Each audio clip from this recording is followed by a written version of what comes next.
İnsanlar bar kılarsan heves, nahaklıklar köylüm qaşladı. Bəziler var ayak bilen memez, tili bilen yüre başladı. İnsanlar var kılarsan heves, nahaklıklar köylüm qaşladı. Bəziler var ayak bilen memez, tili bilen yüre başladı. Yakın bilip aysan dilini, satıp koydu dostum sırrını. Yakın bilip aysan dilini, satıp koydu dostum sırrını.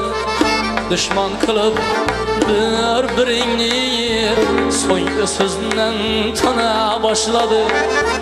Düşman kılıp birbirini, kah kah vurup küle başladı.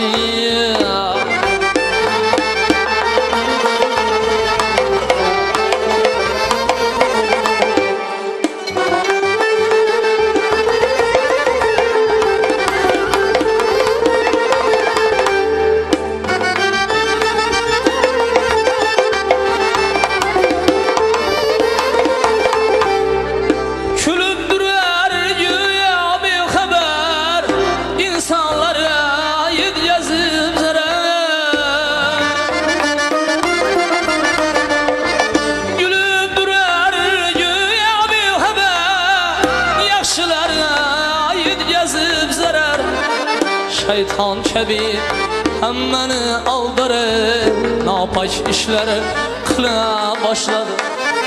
Şeytan kebi hemmeni aldırır, napaş işler